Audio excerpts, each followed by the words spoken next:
নমস্কার বন্ধুরা, আজকের গল্প নারায়ণ গঙ্গোপাধ্যায় রচিত আলু খলিফার শেষ খুন। আগে নাম ছিল আলাউদ্দিন, সংক্ষেপে দাঁড়ালো আলু। আলু নয়, আলু খলিফা। লখনৌয়ের মুসলমান, জাত কসাইয়ের ছেলে। লাল টকটকে দুটো চোখ যেন হিংসায় হাড়কতিম হয়ে আছে। হাতে লম্বা একখানা চকচকে ভোজালি। তার হাতির দাঁতের বাটটার রং প্রথমে ছিল দুধের মতো সাদা, কিন্তু অনেক পশুর রক্ত জমতে জমতে তার রং হয়েছে কুচকুচে কালো।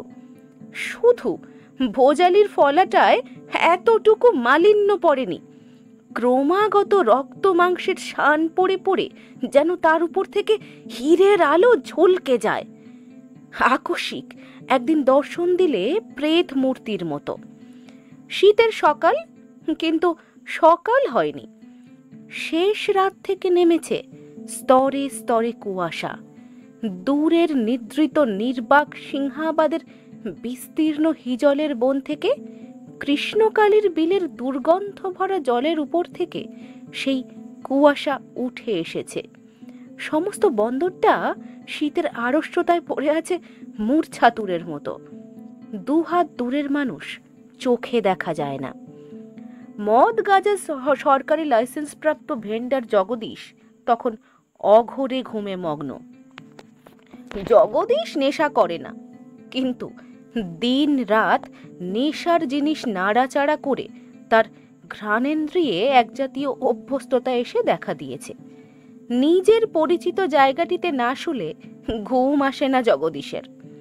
কেরোসিন কাঠের পুরানো তক্তাপোষ থেকে সরাসরি ছারপোকা সারা রাত সুড়সুড়ি দেয়। মাথার কাছে পায়া ভাঙা টেবিলে গাঁজার নিক্তি আর গাঁজার পুড়িয়া থেকে নিরুদ্ধ ঘরের মধ্যে অতগ্র দুর্গন্ধ ভেসে ভেসে বেড়ায়। পায়ের কাছে ৪৫ গ্যালন মদের পিপা থেকে পচা মহুয়া, চিটে গুড় আর অ্যালকোহলের একটা সুরভি নিঃশ্বাসে নিঃশ্বাসে জগদীশের স্নায়ুগুলোকে রোমাঞ্চিত করে তোলে। ওয়ারহীন বাদি পোতার লেপে আপাদমস্তক মুড়ি দিয়ে জগদীশ মধুর স্বপ্নে তলিয়ে থাকে। স্বপ্ন দেখে বন্দরের খোকা বইমালির সুন্দরী বিধবা বোনটা তার জন্য এক কিলি দোক্তা দেওয়া পান এনে সোহাগ ভরা গলায় তাকে সাধাসাধি করছে। আবেগে উচ্ছ্বসিত হয়ে জগদীশ লেপের মধ্যে যখন বিড়বিড় করে উঠেছে, ঠিক সেই মুহূর্তেই কানের কাছে যেন বাজ ডেকে গেল। খোকা ভুইমালির সুন্দরী বোনের কোকিল কণ্ঠ নয়, এমনকি খোকার কটকটে ব্যাঙের মতো গলাও নয়। জগদীশ লাফিয়ে উঠে বসল। বন্ধ দরজায় তখন লাঠির ঘা পড়ছে। ঘরের মধ্যে শীতার্ত অন্ধকারে মিটমিট করছে লণ্ঠনের লাল শিখা। রাত শেষ হয়েছে কিনা জগদীশ অনুমান করতে পারল না। এমন অসময়ে যেভাবে হাঁকাহাঁকি করছে, ডাকাত পড়ল নাকি? শীতে আর ভয়ে জগদীশের দাঁত ঠক ঠক করে বেজে উঠল। কে? দারু চাই বাবু। দারু? জগদীশের ধরে প্রাণ এলো। নিশ্চয়ই মাতাল। অসীম বিরক্তিভাবে দাঁত খিচিয়ে বিশ্রী একটা শব্দ করলে জগদীশ।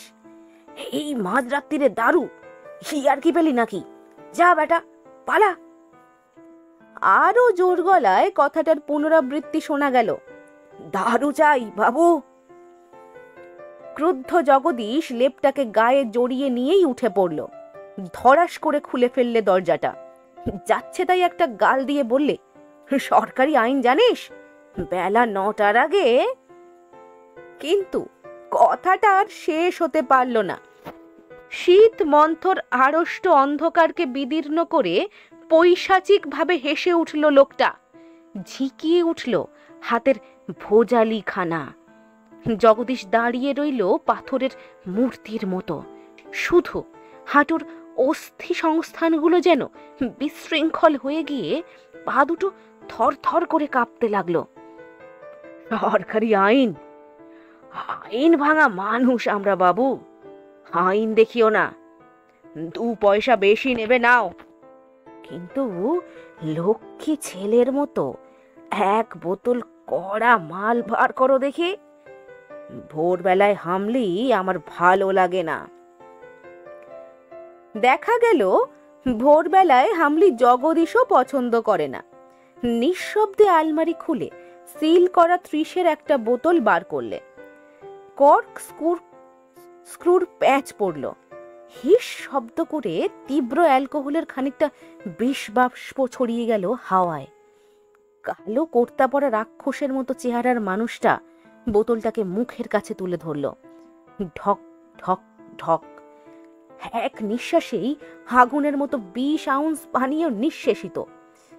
একবার মুখ বিকৃতি করলে না, শরীরের কোনোখানে দেখা গেল না এতটুকু প্রতিক্রিয়ার লক্ষণ। তারপর 2 টাকা ছুঁড়ে দিলে টেবিলের উপর। ভোজালিখানাকে হাতে তুলে নিলে। ব্যঙ্গচ্ছলেই কিনা কে জানে, জগদীশকে একটা সেলাম দিলে এবং পায়ের নাগরা জুতোর মচমচ শব্দ করে বেরিয়ে গেল বাইরে। তমসাচ্ছন্ন কুয়াশায় মিলিয়ে গেল ভৌতিক একটা ছায়া মূর্তি।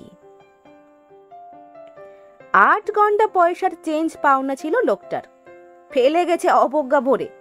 কিন্তু সেদিকে মন ছিল না জগদীশের। হাঁটুটা তখনও কাঁপছে, বুকের মধ্যে রেলগাড়ির ইঞ্জিনের মতো শব্দ হচ্ছে তখনও। স্তব্ধ স্তম্ভিত জগদীশ ভাবতে লাগলো, কে এই লোকটা যে এক নিঃশ্বাসে 20 আউন্স আগুন পান করতে পারে এবং একটুখানি পা যার টলে না, যার হাসি অমন ভয়ানক এবং যার ভোজালি অমন ধারালো। কিন্তু কয়েকদিন পরে তার পরিচয় কারো কাছে অজানা রইল না। লখনৌ শহরের এক্সটার্নড গুন্ডা, মোট 5 বার জেল খেটেছে, 2 বার রাহাজানিতে, 3 বার দাঙ্গায়। অবশ্য বয়সে ভাটা পড়েছে এখন। দাঙ্গা রাহাজানি আলুর আর ভালো লাগে না। ছোট একটা মাংসের দোকান বসিয়ে নির্বিঘ্নে কয়েকটা শান্তিপূর্ণ দিন যাপন করবার বাসনাই তার ছিল। কিন্তু পুলিশের বুদ্ধি একটু ভোঁতা, সব জিনিসই বোঝে কিছু দেরিতে। অতএব সারা জীবন উন্মত্ততার মধ্যে কাটিয়ে যখন প্রৌঢ়ত্বের নখদন্তগুলোকে সে আচ্ছাদিত করবার চেষ্টায় আছে, সেই সময়েই তার উপরে এক্সটার্নমেন্টের অর্ডার এলো। প্রথমে ভেবেছিল মানবে না আইনের শাসন, লুকিয়ে থাকবে এদিকে ওদিকে। কিন্তু বৈচিত্র্যের লোভ, পৃথিবীকে ভালো করে দেখার একটা মোহ তার মনকে আচ্ছন্ন করে দিলে। এই লখনৌ শহর, নবাবী আমলের বাগ বাগিচা, চক বাজার, এর বাইরে কোন পরিধি, কত বড় বিস্তীর্ণ জগৎ। লখনৌয়ের লু হাওয়া ঘূর্ণির ঝড় উড়িয়ে ডাক পাঠালো আলু খলিফাকে। ট্রেন ছুটে এলো কলকাতায়। ক্যানিং স্ট্রিটের এক খোলা ঘরে গ্রেট মোগলাই হোটেল। সেই হোটেলের ম্যানেজার একদিন খুন হয়ে গেল। ফুসফুসের মধ্যে ভোজালির ধারালো ফলা বিঁধে গেছে আত্মন্ত। আলু খলিফার কিছু হাত ছিল কিনা, অথবা কতখানি হাত ছিল, ভগবানই বলতে পারেন। কিন্তু পুলিশ আবার পিছনে লাগলো। আলুকে কলকাতা ছাড়তে হলো। তারপর ঘুরতে ঘুরতে সে এসে পড়েছে এই পাণ্ডব বর্জিত দেশে। উত্তর বাংলার এক প্রান্তে মাঝারি গোছের একটা গঞ্জ, ফাঁকা মাঠের মধ্য দিয়ে ক্ষীণ স্রোতা পাহাড়ি নদী বয়ে চলেছে সরীসৃপ গতিতে। বাবলা গাছের ডালে বসে আছে শঙ্খচিল। এপারে ছোটগঞ্জ বাঙালি আর হিন্দুস্থানি ধান ব্যবসায়ীর উপনিবেশ, ওপারে ঢালু ব্রহ্মডাঙ্গা, শস্যহীন কুশ আর কাকরে আকীর্ণ। তারই ভেতর দিয়ে গরুর গাড়ির ধুলো মলিন পথ চলে গেছে 16 মাইল দূরের রেল স্টেশনে। ছোট বড় রাঙামাটির টিলার উপরে বিচ্ছিন্ন তাল গাছগুলো নিঃসঙ্গতার বিরাট ব্যঞ্জনা। আলু খলিফার ভালো লাগলো জায়গাটা। আকাশে বাতাসে ভাষায় মানুষে তার সীমাহীন শূন্যতায় কোথায় যেন তার দেশের সঙ্গে মিল আছে এর। তাছাড়া ফেরারির পক্ষে এর চাইতে নিরাপদ জায়গা আর কি কল্পনা করা চলে। সংসারে অবলম্বন তার দুটি ছেলে, দুজনেই গেছে যুদ্ধ করতে। কোনোদিন ফিরবে কিনা কেউ জানে না। সুতরাং স্বচ্ছন্দ মনে জীবনের বাকি দিন কটা এখানে বানপ্রস্থ যাপন করতে পারে আলু খলিফা। দিন কয়েকের মধ্যেই বন্দরের এক পাশে গড়ে উঠল ছোট একটা মাংসের দোকান। যে ভোজালি সে রাগের মাথায় গ্রেট মোগলাই হোটেলের ম্যানেজারের বুকে বসিয়ে দিয়েছিল এবং অন্তত 7টি মানুষের রক্তকণিকা যার বাঁটে অনুসন্ধান করলে খুঁজে পাওয়া যায়, সেই ভোজালি দিয়ে কচাকচ খাসির গলা কাটতে শুরু করে দিলে। মানুষ আর খাসির মধ্যে তফাৎ নেই কিছু, কাটবার সময়ে একই রকম মনে হয়।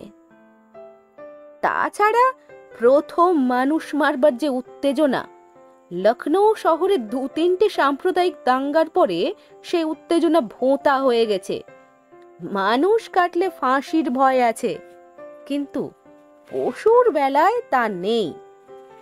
অতএব অর্থকরী এবং নিরাপদ দিকটাই বেছে নেওয়া ভালো। বেশ অভ্যস্ত হয়ে গেছে নতুন জীবন। দৈনিক একটা খাসি, কখনো বা একটা বকরি জবাই দেয় আলু। রুদ্ধকণ্ঠ পশুটার শ্বাসনালী বিদীর্ণ করে দেয় তীক্ষ্ণধার ভোজালি। তীরের মতো ধারায় ছুটে যায় রক্ত। মুর্মুষ অহিংস জীবন মাটিতে লুটিয়ে ছটফট করে। অদূরে দাঁড়িয়ে পরিতৃপ্ত চোখে আলু লক্ষ্য করে তার মৃত্যু যন্ত্রণা। রক্ত আর ধুলোর মিলিত কটু গন্ধ ছড়িয়ে যায় আকাশে। খচখচ করে চলতে থাকে অস্ত্র। তারপর দড়ি ঝুলানো ছোট বড় মাংসখণ্ড ক্রেতাদের লোভ বর্ধন করে। কত করে শের ও খলিফা? 12 আনা। 12 আনা? হে যে দিনে ডাকাতি। ডাকাতি? আলু খলিফা হাসে। ডাকাতির কি জানে এরা? বোঝেই বা কতটুকু। কর করে খানিকটা প্রবল হাসিতে মুখরিত করে দেয় চারিদিক। সেরা খাসি বাবু, থকথকে তেল। কলকাতা লখনৌ হলে শের হতো 2.5 টাকা। নানা জাতের খদ্দের আসে। হিন্দুস্তানি নিরামিষাশী ব্যবসাদারেরা লোক পাঠিয়ে গোপনে মাংস কেনে। কাঁধে কাছিম ঝুলিয়ে বাঁশের দোলায় শুয়োর নিয়ে হাট ফিরতি ওরাও, তুঁড়ি কিংবা সাঁওতালেরাও 1-8 সের মাংস নিয়ে যায়। ভোজালির আঘাতে ক্ষতবিক্ষত মাংস কাটা কাঠটার নিচে জমে ওঠে রক্তমাখা সিকি আধুলি 1 টাকার নোট। 12টার মধ্যেই বিক্রি বাটা শেষ হয়ে যায় আলু খলিফার।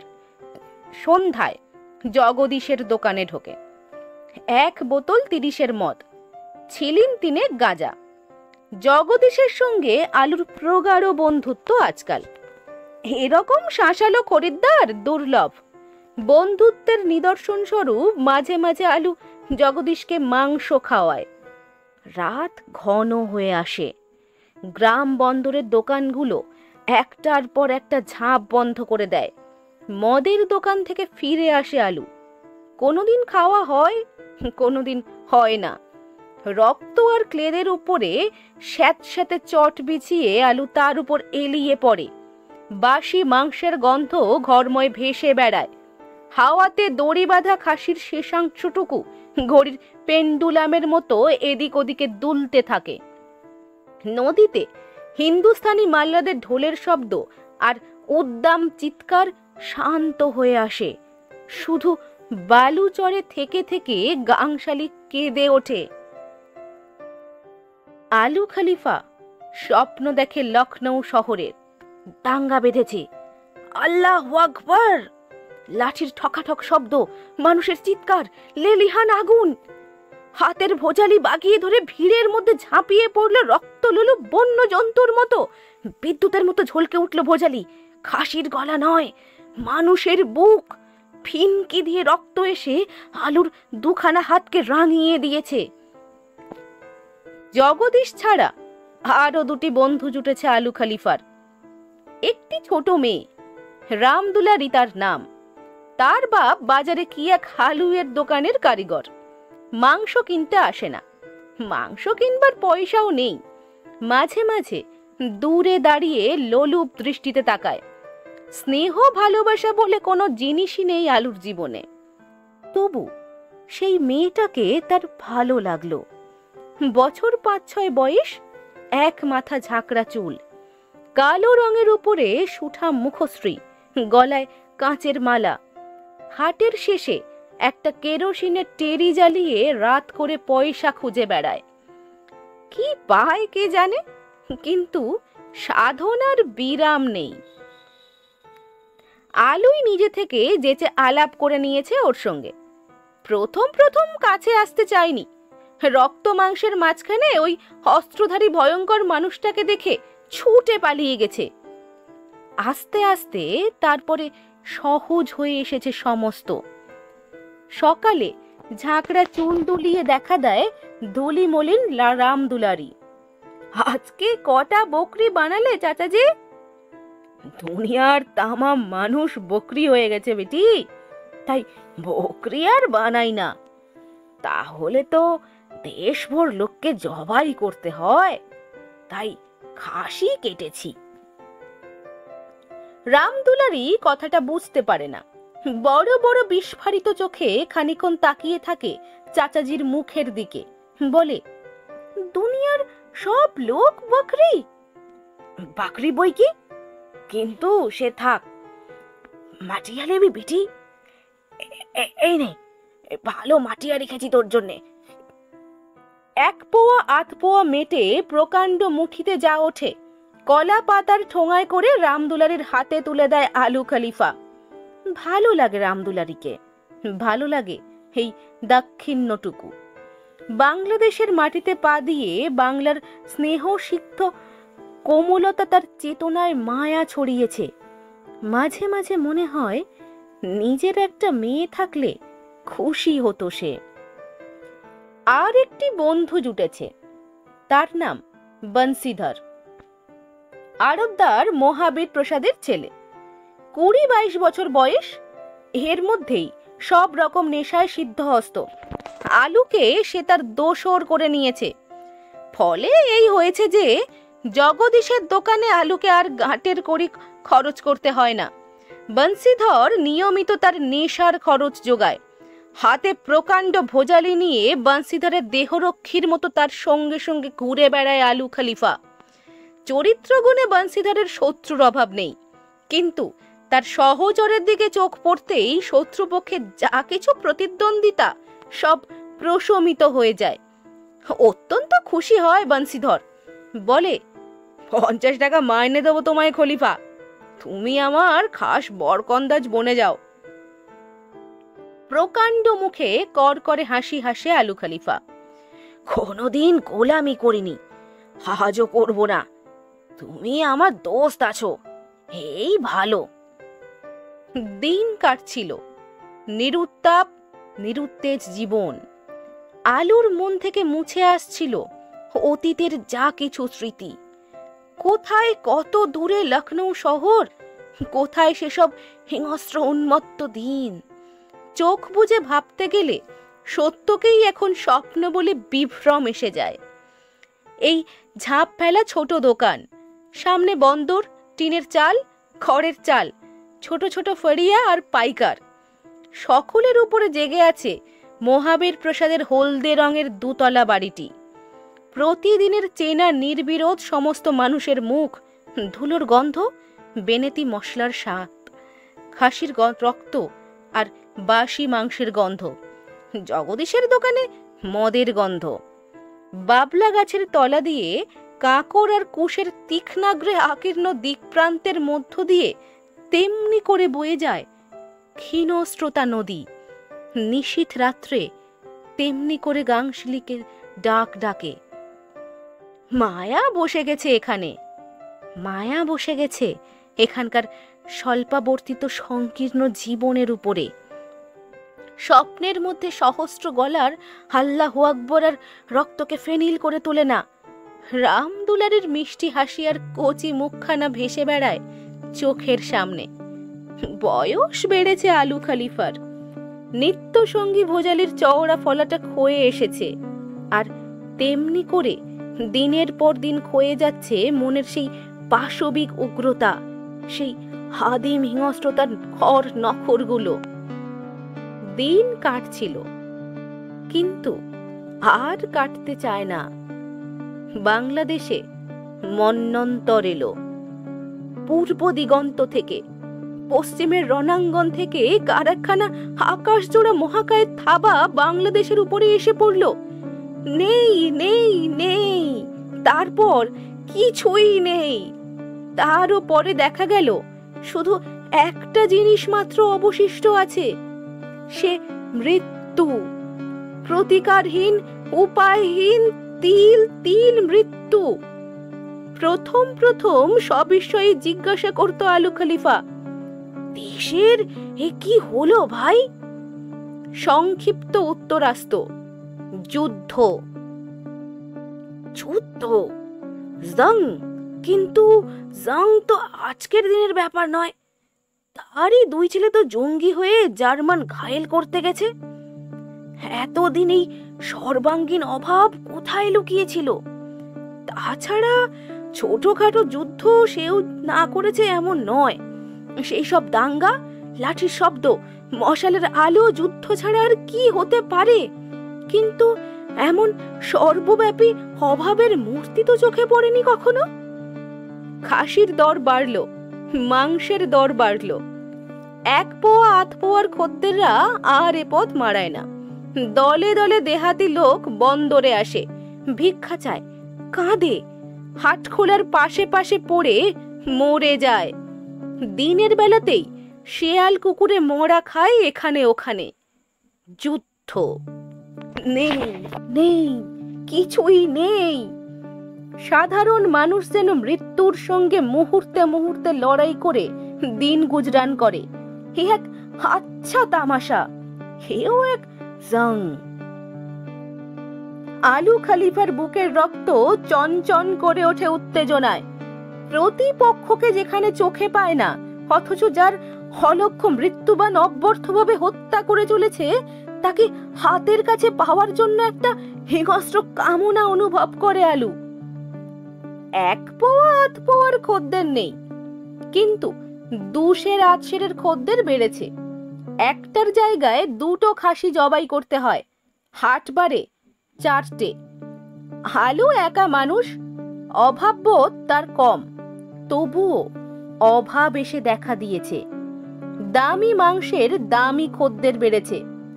জগদীশের দোকানে সন্ধ্যায় আর বসবার জায়গা পাওয়া যায় না। বংশীধর টাটকা সিল্কের পাঞ্জাবি পরে, দোক্তা দেওয়া পান চিবোয়, মদের জন্য নির্বিকার মুখে নোটের পর নোট বার করে। সমস্ত জিনিসটা গোলক ধাঁধা বলে মনে হয় যেন। এত টাকা বেড়েছে বংশীধরের, টাকা বেড়েছে হনুমান প্রসাদের, টাকা বেড়েছে হারুদ্দার গোলাম আলীর, কিন্তু এত মানুষ না খেয়ে মরে যায় কেন? দাঙ্গায় মানুষ মারতে ভালো লাগে, যে মানুষের রক্ত উদ্বেলিত, হৃৎপিণ্ড উত্তেজনায় বিস্ফারিত। কিন্তু যাদের অস্থির দেহ টুকরো টুকরো করে কাটলেও 1 বিন্দু ফিকে জোলো রক্ত বেরিয়ে আসবে না, তাদের এই মৃত্যু দুঃসহ বলে মনে হয়। আলু খলিফার অস্বস্তি লাগে। বংশীধর আজকাল বিষয় কর্মে মন দিয়েছে, প্রায় বাইরে থাকে, শহরে যায়, স্টেশনে যায়, আরো কোথায় ছুটে বেড়ায়। তারপর একদিন দেখা দেয় অতিশয় প্রসন্ন মুখে, গায়ে পাট ভাঙা সিল্কের পাঞ্জাবি, পায়ে গ্লেজ কিডের জুতো, মুখে সুরতি দেওয়া পান আর সিগারেট। মদের দোকানে খুলে দেয় সদাব্রত। তারপরে তামাম চিজ পাচ্ছ তো খলিফা? কই আর পাচ্ছি। বোকার মতো মুখ করে তাকায় আলু খলিফা। বড় বড় 2টো আলুর মতো আরক্তিম চোখ মেলে তাকিয়েই থাকে বংশীধরের পানের কষ রাঙানো পুরু পুরু ঠোঁটের দিকে। ভাই, এ কি হলো বাংলা মুলুকের হালচাল? পুরানো প্রশ্নের পুরানো জবাব সংক্ষেপেই দেয় বংশীধর। লড়াই। লড়াই? কিন্তু তোমরা এত টাকা পাচ্ছ কোথা থেকে? খোদা মান, যাকে দেয় ছাপ্পার ছুঁড়ে দেয়। তা বটে, কিন্তু খোদা মানলেও কার্যকারণ সম্বন্ধ তো একটা থাকা দরকার। লখনৌ শহরের এক্সটার্ন গুন্ডা অনেক কিছু বুঝতে পারে, কিন্তু এই সোজা কথাটা বুঝতে পারে না কিছুতেই। জীবনের গতি তার প্রত্যক্ষ আর সরল। বাহু বলে, অস্ত্র বলে উপভোগ করো সমস্ত, কেড়ে নাও, রাহাজানি করো, মানুষ মারো। কিন্তু রাহাজানি নেই, হাঙ্গামা নেই, অথচ টাকা আসছে আর মানুষ মরছে। হ্যাঁ, একেই বলে তাকদীর। খোদা দেনেওয়ালাই বটে। ছিন্ন কণ্ঠ খাসির রক্তে দোকানের সামনে মাটিটা শক্ত কালো পাথরের মতো চাপ বেঁধে গেছে। কিন্তু এত মানুষ যে শুকিয়ে কঙ্কাল হয়ে মরে গেল, তাদের রক্ত জমলো কোথায়? এই হাজার হাজার মানুষের রক্তে সমুদ্র তরঙ্গিত হয়ে উঠেছে কোনখানে? তারপর একদিন আলু খলিফার খেয়াল হলো, আজ অনেক দিন রামদুলারি তার দোকানে আসেনি। চাচাজির কাছ থেকে মেটে চেয়ে নিয়ে যায়নি কলা পাতার ঠোঙায়। কি হলো রামদুলারির? মনে পড়ল, শেষ যেদিন এসেছিল সেদিন মেটে চায়নি, চেয়েছিল হাতসের চাল। চাচাজি, কাল সারাদিন আমাদের খাওয়া হয়নি। 12 আনা দিয়ে আলু চাল কিনে এনে দিয়েছিল রামদুলারিকে, কিন্তু পরদিন থেকে আর আসেনি রামদুলারি। নানা বিড়ম্বনা, বন্দরের পথে ঘাটে মরা, সন্ধ্যায় জগদীশের দোকানে বংশীধরের টাকায় মদের অবাধ স্রোত। কালো মেয়েটার কথা ভুলেই গিয়েছিল একেবারে, কিন্তু সকালে দোকানের ঝাঁপ খুলতে গিয়ে সমস্ত মনটা খারাপ হয়ে গেল।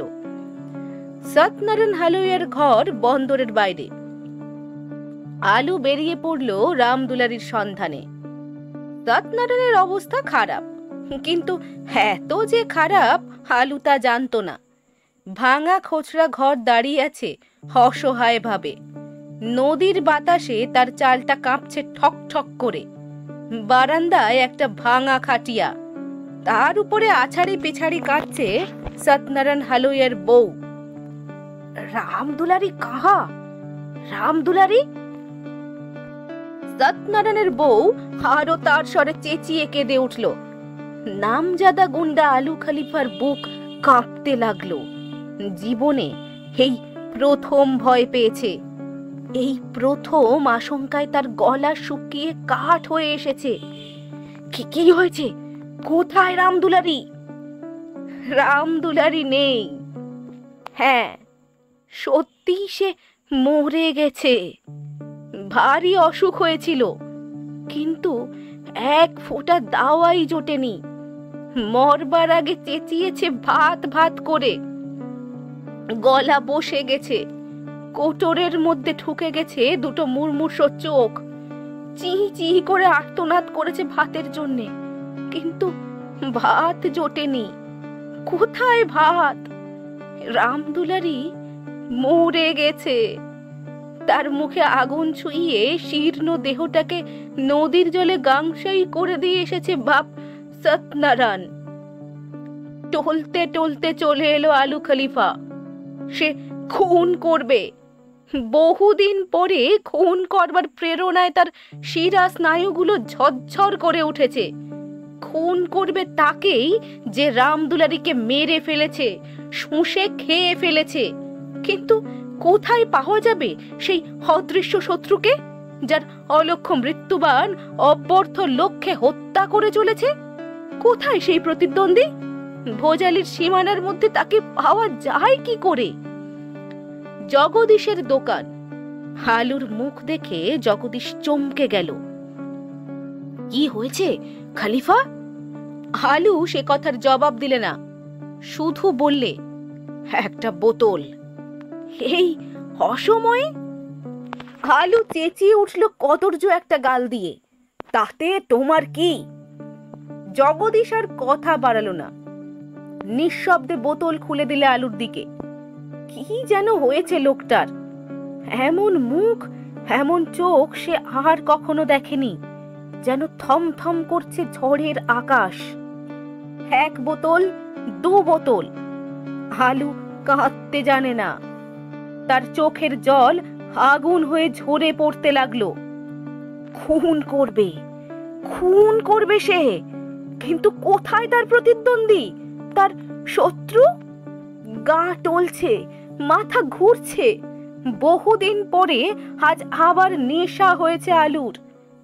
এমনই নেশা হয়েছিল সেদিন, যেদিন গ্রেট মোগলাই হোটেলের ম্যানেজারের বুকে সে তার ছোরাখানা বিধিয়ে দিয়েছিল। হঠাৎ কি মনে হলো, হারুক্ত আচ্ছন্ন চোখ মেলে সে জগদীশকে লক্ষ্য করতে লাগলো। একে দিয়েই আরম্ভ করবে নাকি? জগদীশের পেটে বাঁট শুদ্ধ বসিয়ে দিয়ে প্রথম শান দেবে ভোজালিতে? আলু চিন্তা করতে লাগলো। কিন্তু নিছক পিতৃপুরুষের পুণ্যেই এ যাত্রা জগদীশের ফাঁড়া কেটে গেল। গ্লেস কিড জুতো মচমচিয়ে ঘরে ঢুকলো বংশীধর। উল্লসিত কণ্ঠে বংশীধর বললে, কি খবর খলিফা? এই সাত সকালেই মদ গিলতে বসেছ? আলু বললে, আমার মর্জি। একটা বড় কনসাইনমেন্টের টাকা হাতে এসে পৌঁছেছে। অত্যন্ত প্রসন্ন আছে বংশীধরের মন। তাহলে এসো এসো, আরো চালানো যাক। জগদীশ বললে, দু বোতল গিলেছে কিন্তু। আলু গর্জে উঠল, 10 বোতল গিলবো, তোমার মুন্ডু সিদ্ধ গিলবো আমি। 10 বোতল কেন, বাটিটাই গিলে ফেলো না। কিন্তু দোহাই বাবু, আমার মুন্ডুটাকে রেয়াত করো দয়া করে। জগদীশ রসিকতার চেষ্টা করলে একটু। বংশীধর হেসে উঠল, কিন্তু আলু হাসল না। চোখের জল আগুন হয়ে ঝরে যাচ্ছে। কে মেরে ফেলেছে রামদুলারিকে? কে কেড়ে নিয়েছে তার রোগের দাওয়াই, তার মুখের ভাত? কোথায় সেই শত্রুর সন্ধান মিলবে? বোতলের পর বোতল চলতে লাগলো। শরীরে আর রক্ত নেই, বয়ে যাচ্ছে যেন তরল একটা অগ্নি নিঃস্রাব। বংশীধরের কাঁধে ভর দিয়ে জীবনে এই সর্বপ্রথম আলু মদের দোকান থেকে বেরিয়ে এলো। এই প্রথম এমন নেশা হয়েছে তার। এই প্রথম তার পরের উপরে নির্ভর করতে হয়েছে। চলতে চলতে আলু জড়ানো গলায় বললে, বলতে পারো দোস্ত, চাল গেল কোথায়? চাল? বংশীধরের নেশাচ্ছন্ন চোখ দুটো পিট পিট করতে লাগলো। অর্ধচেতন এই মানসিক অবস্থায় আলু অনেকখানি বিশ্বস্ত হয়ে উঠেছে তার কাছে। একটা বিচিত্র রহস্য উদ্ঘাটন করতে যাচ্ছে এমনই ফিস ফিস করে চাপা গলায় বংশীধর বললে, দেখবে কোথায় চাল? দেখবো। প্রতিটি রোমকূপে অগ্নিস্রাব যেন লক্ষ লক্ষ শিখা মেলে দিয়েছে। দেখবো আমি। বংশীধরের অন্ধকার গুদামের ভেতর থেকে একটা তীব্র আর্তনাদ। লোকজন ছুটে এলো ঊর্ধ্বশ্বাসে। দরজা ভেঙে ভিতরে ঢুকলো। পাকার চালের বস্তার উপরে চিত হয়ে পড়ে আছে বংশীধর। রক্তে ভেসে যাচ্ছে চারদিক। আর তারই হাঁটুর উপরে বসে বোজালি দিয়ে নিপুণ কসাইয়ের মতো আলু খলিফা তার পেটটাকে ফালা ফালা করে কাটছে। বংশীধরের মেটে বার করবে সে। মানুষ আর খাসির মধ্যে কোনো তফাৎ নেই, কাটতে একই রকম লাগে। এতদিন ঘাতকের মতো মানুষের প্রাণ নিয়েছে আলু খলিফা, কিন্তু কেউ তার কেশাগ্র স্পর্শ করতে পারেনি। কিন্তু যেদিন সে খুনের প্রথম অধিকার পেল, সেদিনই সে ধরা পড়ল পুলিশের হাতে।